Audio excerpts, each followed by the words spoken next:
Bismillahirrahmanirrahim. In this lecture, we are going to discuss about struggle for existence as well as natural selection. And to understand the other related topics like selection models और natural selection की types तो हमने पढ़ ली पहले, उसके हवाले से हम यहाँ पे डिस्कस करने जा रहे हैं नेचर सिलेक्शन और उसकी struggle for existence journal type. Struggle for existence को समझने के लिए एक चैप्टर 4 में आपकी टेक्स्ट बुक में एक एग्जांपल गिवन है अटलांटिक कॉर्ड गैरिस कैलेरियास। इसकी एग्जांपल जो है वो गिवन है is a large marine fish and an important source of human food as well, and they produce a lot of eggs. For example, एक 10-year average जो female cod है, it produces 2 million eggs in a breeding season, and large individuals may lay over 5 million. तो एक जरा guess लगाइए आप लोग कि इन 5 मिलियन एग्स में से कितने एग्स आपके ख्याल में रिप्रोडक्टिव एज तक पहुंचते होंगे। एनी वन ऑफ यू एक गेस लगाना है बस कि अगर फॉर एग्जांपल एक average fish 10 years old female cod अगर 2 मिलियन एग्स प्रोड्यूस कर रही है तो आपके ख्याल में कितने एग्स रिप्रोडक्टिव एज तक पहुंचते होंगे। जी बेटा, कोई एक स्टूडेंट हैंड रेज करे, मैं उनमें से पूछता हूं जो भी कोई गेस लगाना चाहे आप में से कि कितने जो है वो एग्स रिप्रोडक्टिव एज तक पहुंचते होंगे।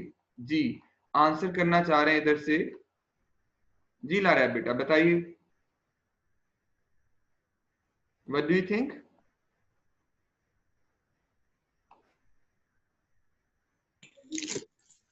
Sir I think so half कर देंगे। आपका ख्याल है कि हाफ, और कायनात बेटे आप। Sir I think so 1 to 5। 1 to 5 आपका गेस है, ओके। और मियां शमरोज आप। Sir I think half a million. Half a million, इनका ख्याल है कि उसमें से half a million reproductive age तक पहुंच जाते हैं। So that was all your guess. So अगर इसमें फैक्ट आप देखें कि फैक्चुअल क्या है, दरअसल इन 5 मिलियन में से या 1 मिलियन में से generally only 2 successful offspring produce होते हैं। फीमेल कॉर्ड जो इतने ज्यादा एग्स उसने प्रोड्यूस किए 10 लाख या 50 जो लाख के करीब, उसमें से जनरली 1 to 2 इंडिविजुअल्स या ओनली 2 सक्सेसफुल ऑफस्प्रिंग जो है वो प्रोड्यूस होंगे। इतनी ये क्लोजेस्ट गेस है, 4 भी हो सकते हैं, 3 भी हो सकते हैं, 5 भी हो सकते हैं, जैसे आप में से किसी ने 1 से 5 का गेस लगाया, दैट्स गुड। लेकिन यूजुअली लाखों में से चंद एक जो इंडिविजुअल्स हैं वो सिर्फ रिप्रोडक्टिव एज तक पहुंचेंगे। ऐसा क्यों है? It's struggle for existence. दरअसल वाटर करंट्स, फर्टिलाइजेशन का ना होना, डिजीज, इन्फेक्शन, प्रीडेटर, बहुत से फैक्टर्स ऐसे होते हैं जो कि एग्स को या तो डेवलप नहीं होने देते या फिर इनको जो है वो रिप्रोडक्टिव एज तक नहीं पहुंचने देते। So it's called struggle for existence, और यू कैन से कंपटीशन, इसको कंपटीशन भी कह सकते हैं आप लोग। The condition of excess fecundity, इतने ज्यादा एग्स प्रोड्यूस करना, ये कहलाता है excess fecundity. Is a where female produce more offsprings than they can survive in the universe or in nature. In every species, more eggs are produced that can survive to the adult age. And the cod, जिस fish की हम बात कर रहे थे, dramatize the point in one way because its fecundity is very high. बहुत ज्यादा fecundity और mortality भी फिर उसके मुकाबले में बड़ी high है। ये इसके right side पे जो picture आपके पास lower side पे नजर आ रही है, the picture of eggs produced by cod. इसकी fecundity, but Darwin dramatized the same point, उसने भी यही पॉइंट बताया था, but by giving the example, considering the example of an opposite kind of organism. The fecundity of elephant is low, जो elephant है, but even they produce many more offsprings that can survive. Elephants की fecundity बहुत लो है, लेकिन उसके बावजूद वो इतने ज्यादा ऑफस्प्रिंग्स प्रोड्यूस करते हैं कि जो सारे के सारे रिप्रोडक्टिव एज तक नहीं पहुंचते, रिप्रोडक्टिव एज तक वो नहीं पहुंच पाते। उसमें हमारे पास डार्विन वर्ड्स में अगर हम बात करें कि डार्विन ने क्या कहा था, तो Darwin, the elephant is reckoned the slowest breeder of all known animals. किसका ब्रीडिंग रेट स्लोएस्ट है as compare to all other breed. So elephant की हम बात कर रहे थे कि ये स्लोएस्ट ब्रीडर है, लेकिन इसके भी ऑफस्प्रिंग इतने ज्यादा होते हैं कि वो सारे के सारे एनवायरनमेंट सपोर्ट नहीं कर रहा होता, ये सारे के सारे रिप्रोडक्टिव एज तक नहीं पहुंचते। It will be safest to assume it begins breeding when 30 years old. 30 साल की उम्र में ये अपनी अगर ब्रीडिंग स्टार्ट करते हैं elephant, and goes on breeding until 90 years, और 90 साल तक की उम्र तक अगर ये ब्रीड करते रहते हैं, bringing fourth 6 young in the interval. अपनी पूरी लाइफ में अगर 30 इयर्स से 90 इयर्स तक ये ब्रीड करें तो अपनी लाइफ में ये 6 ऑफस्प्रिंग्स प्रोड्यूस करेंगे, and surviving till 100 years old. और वो सारे के सारे इंडिविजुअल सपोज कर लिया हमने कि 6 के 6 इंडिविजुअल जो इसने प्रोड्यूस किए वो सारे 100 इयर्स ओल्ड अगर सर्वाइव करते हैं। If this is be so, after a period of 740 years to 750 years, 750 साल के बाद, there would be nearly 19 million elephants alive descended from the first pair। जो जिंदा एलिफेंट्स उनकी तादाद होनी चाहिए। ये डार्विन के अपने वर्ड से, डार्विन का वर्कआउट था, डार्विन ने इसको मैथमेटिकली जो है वो कैलकुलेट किया कि इतने एलिफेंट्स अलाइव होने चाहिए, लेकिन ऐसा होता नहीं है। क्यों? क्योंकि वो जो एक एलिफेंट अपनी लाइफ में 6 यंग वंस प्रोड्यूस कर रहा था, वो सारे के सारे रिप्रोडक्टिव एज तक नहीं पहुंचते। That is struggle for existence. Excess fecundity जब होती है, ज्यादा ऑफस्प्रिंग होते हैं, तो उसमें कंपटीशन होता है to survive and to reproduce. Organism therefore in an ecological sense compete to survive and reproduce both directly। For example direct जो है वो सर्वाइवल क्या है कि अपनी टेरिटरी को डिफेंड करना, और इनडायरेक्टली क्या है, by eating food that could otherwise be eaten by another individual। food chain, food web के केस में ऐसा होता है। struggle for existence takes place within a food web or food chains of ecosystem। Her organism अपने lower level पे food ले रहा होता है और हायर लेवल पे खुद भी वो किसी का फूड बन रहा होता है, तो उसको इन दोनों एक्सट्रीम्स पे, दोनों लेवल्स पे सर्वाइव करना होता है bye competing with the other organisms। Below it are the food resources it must in turn consume in order to stay alive, otherwise दूसरे animal consume कर लेंगे।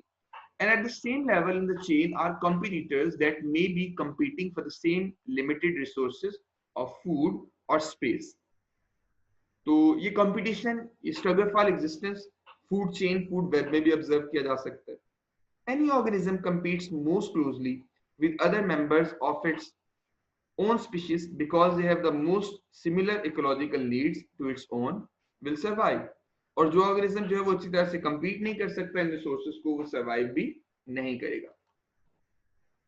फिर नेचुरल सिलेक्शन भी इसी रूल के तहत ऑपरेट कर रही होती है, इसी कंडीशन के तहत जो है वो कंप्लीट हो रही होती है।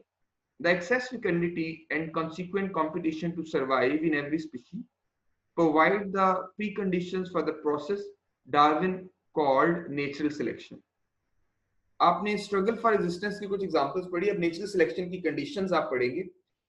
इसकी थ्योरी को आप पहले भी पढ़ चुके हैं नेचुरल सिलेक्शन को लोअर क्लासेस में, लेकिन अगर इसका एब्स्ट्रैक्ट अंडरस्टैंड करें आप as a logical argument leading from premises to conclusion, तो उसको अगर आप देखें, इसमें सबसे पहले जो पॉइंट है नेचुरल सिलेक्शन के लिए कि एक्सेस रिप्रोडक्शन है ऑर्गेनिजम्स में, they have high fecundity rate.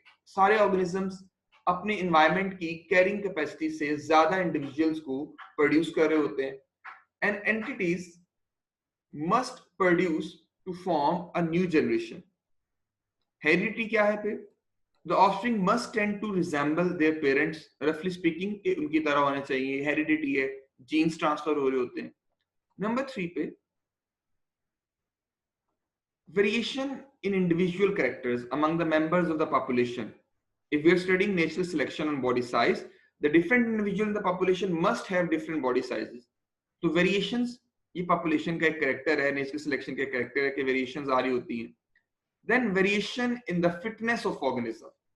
fitness आपने पढ़ा कि जितने जो reproductive success किसी की ज्यादा होती है, वो environment ज्यादा fit होता है। यहाँ पे fitness का मतलब athlete की fitness नहीं है, लेकिन ये है कि किसी organism की reproductive success कितनी है, वो अपने ऑफस्प्रिंग्स कितने प्रोड्यूस कर रहा होता है, दैट इज अ फिटनेस, जो एनवायरनमेंट के अंदर सर्वाइव भी कर सके। In evolutionary theory fitness is technical term meaning the average number of offsprings left by an individual relative to the number of offsprings left by an average member of the population. तो ये है fitness के हवाले से variations की. This condition therefore means that individuals in the population with some characteristic must be more likely to reproduce as compared to other individuals in that population.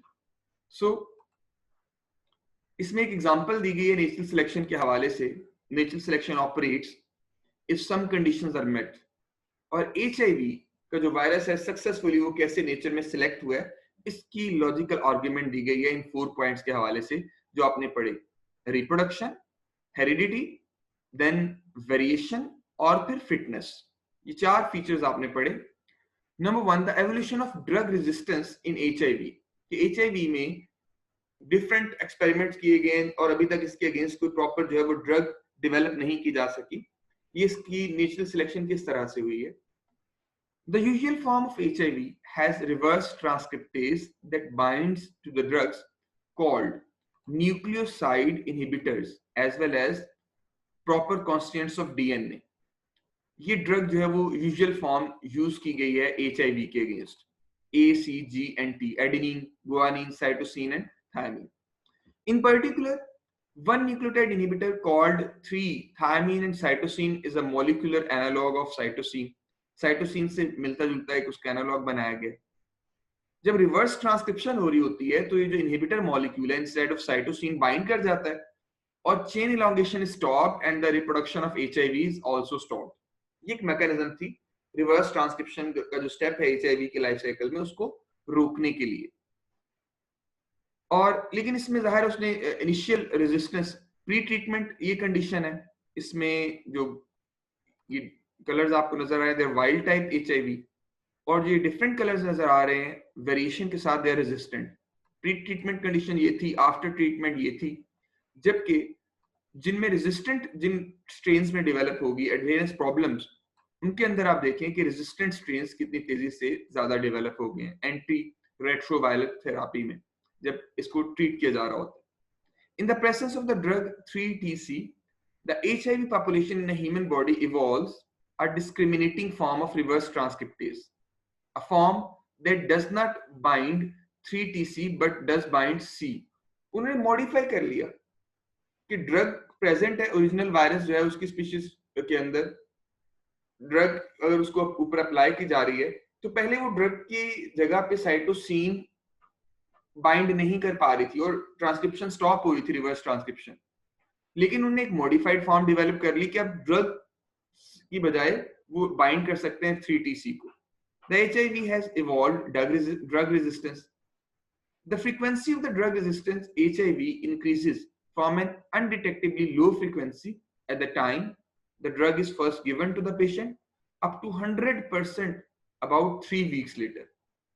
तो ये जो फ्रीक्वेंसी है ड्रग रेजिस्टेंस की develop हो जाना इसको आप अप्लाई कर सकते हैं सेटिस्फाई उन 4 कंडीशंस पे जो आपने भी पढ़ी. वायरस रिप्रोड्यूस करता है और रिप्रोड्यूस करते हुए ये ड्रग के साथ रेजिस्टेंस कैसे डेवलप करता है क्योंकि वो इनहेरिट करता है अपने म्यूटेशंस को. The viral population with in human body shows genetic variation in a drug resistance ability and the different forms of HIV have different fitness. और वो सर्वाइव कर जाएंगी फॉर्म्स जो कि ज्यादा फिट हैं जो ड्रग की मौजूदगी में भी अपने आप को मल्टीप्लाई करवा रही. In a human AIDS patient who is being treated with a drug called 3TC, the HIV with the right change of amino acid in the reverse transcriptase will produce more offsprings virus like themselves and increases in frequency. So ये naturally selection हुई है इसकी. Natural selection favors them.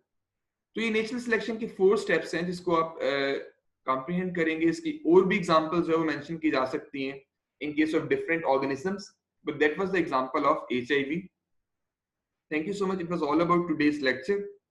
अगर कोई question है यहाँ तक तो आप पूछ सकते हैं.